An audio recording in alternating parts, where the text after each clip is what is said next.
Graça e paz, amados de Deus, estamos aí para mais uma dica teológica e hoje quero falar sobre este dicionário teológico do Novo Testamento da editora Vida Nova em parceria com a Edições Loyola. Para você que não sabe, olha que interessante, eu estou gostando dessas parcerias, hein? Para você que não sabe, a editora Loyola é uma editora católica jesuíta, hein? Aquela turma toda de batina preta, eles mesmo. Os jesuítas, a ordem criada no século XVI, né, numa resposta da Igreja Católica à Reforma Protestante. Foi uma ordem militar criada pelos católicos no século XVI para efetivar a Contra-Reforma. Pois é, eles que comandam essa editora, mas em questão de teologia eles estão tranquilos, fazendo até parcerias com editoras protestantes. Legal. Essa obra aqui, meus amados, quem é o editor? Um homem que foi responsável para unir mais de 90 colaboradores, escrevendo cada um deles vários artigos teológicos de palavras de temas importantes do Novo Testamento, é o Daniel Reid, é o editor, perfeito? Uma obra sensacional. A contracapa tem aqui alguns ditos, mas antes de eu ler aqui para você, quero dizer para você que essa obra tem 1.282 páginas, perfeito? Então, diz o seguinte aqui, ó. Faltava-nos em língua portuguesa uma obra de consulta que reunisse o que há de mais avançado na pesquisa e nos estudos bíblico-teológicos sobre o Novo Testamento. O Dicionário Teológico do Novo Testamento vem justamente preencher esta lacuna. Destaca-se em relação a todos os demais dicionários bíblicos ou teológicos que temos hoje à disposição para oferecer artigos representativos das principais correntes de interpretação do Novo Testamento, escritos por especialistas. Olha os caras que colaboraram, só fera da atualidade.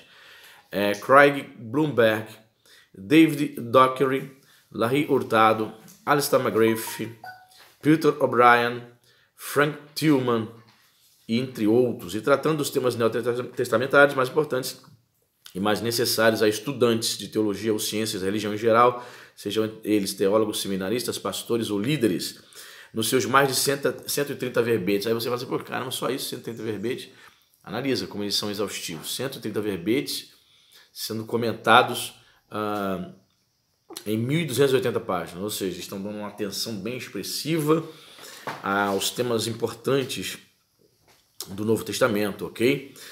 Ou seja, voltando aqui, nos seus mais de 130 verbetes, o Dicionário Teológico do Novo Testamento trata dos seguintes aspectos: todos os livros do NT, temas teológicos relevantes, acontecimentos decisivos da época do Novo Testamento, questões de antecedentes histórico-culturais e métodos de estudo associados ao Novo Testamento. Além disso, inclui recursos como diagramas e tabelas, um glossário de termos técnicos e uma bibliografia para cada assunto abordado. Você tem nas mãos um texto versátil, focado e de fácil acesso, uma rica fonte de informações sobre o Novo Testamento e sua interpretação. Então, você tem uma ideia aqui, o tamanho da letra não é grande, né? É razoável, não é tão pequenininha, dá para ler assim, certo conforto. Olha, dá para perceber aí, ó. Perfeito. Então, por exemplo, eu vou ler aqui o primeiro verbete, logo de cara, Abraão, Novo Testamento. Então, qual é o papel teológico de Abraão no Novo Testamento? Ele diz o seguinte: Abraão, personagem-chave da literatura judaica primitiva, Abraão é mencionado nos 4 evangelhos e desempenha um papel fundamental nas cartas de Paulo aos Gálatas e aos Romanos. Autores posteriores do Novo Testamento continuam a valer-se de Abraão de modo significativo em Atos e Hebreus e em grau menor em Tiago e 1 Pedro. Então ele começa dizendo o seguinte, que ponto número 1, Antigo Testamento e a literatura judaica. O papel desempenhado pelos patriarcas foi sendo cada vez mais importante para o povo judeu depois de retornar do exílio na Babilônia. Abraão foi um desses personagens importantes cuja elevada reputação repercute tanto no Novo Testamento quanto na literatura judaica extra-bíblica. Abraão no AT. Aí ele começa a desenvolver aqui Abraão no Antigo Testamento. No ponto número 2 aqui, tópico 2, na outra página, ele vai falar sobre Abraão nos evangelhos sinóticos. Olha que interessante, né? Ele diz aqui, Abraão é mencionado em todos os evangelhos sinóticos, né? Ele dá as referências. Ele diz aqui, tradições sobre Abraão comum aos 3 sinóticos. Abraão é mencionado apenas uma vez em Marcos E aí, no contexto da pergunta feita pelos saduceus a respeito do estado conjugal, na ressurreição da mulher que se havia casado com 7 irmãos consecutivamente. Os saduceus, que não criam na ressurreição, apresentam a ideia comum, ou melhor, apresentam a ideia como um absurdo dentro dos relacionamentos humanos da época. Em Marcos e Mateus, Jesus dá aos saduceus uma resposta em 2 direções, uma vez que eles nem conhecem as Escrituras nem o poder de Deus. Então, aquela questão acerca da ressurreição, ele vai tocar no assunto ali de Abraão, ok? Na resposta que Jesus dá, baseando-se no Pentateuco, perfeito? Então, ó, vamos ver aqui, ó, 1, 2, 3, 4, 5, olha lá, no Evangelho de João, Abraão no Evangelho de João, em Atos Apóstolos, 5, 6, 7, Gálatas, 8, 9, em Romanos, 10, 11, olha, 12, 13, 14, 15, 16, 17 páginas. Sempre no final de cada verbete, ele coloca aqui uma bibliografia de onde foi extraído os temas, ok? Então, 16 páginas, para ser mais complexo. Então, ele termina, ele vem com uma bibliografia grande, ele chega até para outra página. A fonte de consulta para falar de Abraão. Então, podemos ver que em cada verbete, em cada artigo, eles dedicam muitas páginas, eles comentam de forma exaustiva, e a promessa desse dicionário é de que eles estão colocando aqui nessa obra o que é mais importante, de mais atual, certo? Na questão da pesquisa teológica acerca do NT, ok? Eu estava lendo aqui o prefácio, a editora Vida Nova faz uma espécie de meia-culpa, dizendo que ela não corrobora com alguns pensamentos de alguns autores aqui, autores que partem aqui para uma linha um pouco mais liberal, mas eles fazem a questão de afirmar que uma pequena porcentagem de autores, por exemplo, defendendo aqui a teoria documental, né, do Pentateuco, eles fazem questão de afirmar aqui que eles são conservadores, tradicionais, mas por conta de ser uma obra traduzida do inglês para o português e de se apresentar em pequena porcentagem essas teorias que contrariam o conservadorismo, né, a ortodoxia conservadora, digamos assim, a editora Vida Nova ela entendeu que deveria deixar essa obra permanecer esses comentários de alguns autores, mas ela faz questão de afirmar que não concorda com estas posições, e acho interessante porque ela pede e entende que o leitor é maduro o suficiente para ler esses artigos e não se desconverter. Eu me lembro quando eu estava no primeiro ano do seminário, então nós tínhamos uma professora, né, minha professora Tereza Kiel, aqui do Rio de Janeiro, doutorado na PUC Rio. Então ela dava aula para nós no seminário que eu fiz, lá na Praça da Bandeira, próxima da Tijuca, Zona Norte do Rio de Janeiro. E eu me lembro muito bem, veja bem, você ter ideia, ela é autora de livros de uma gramática em hebraico. Uma mulher simples, uma mulher espetacular, excelente professora. E ela dando aula pra gente, e ela começou a apresentar assim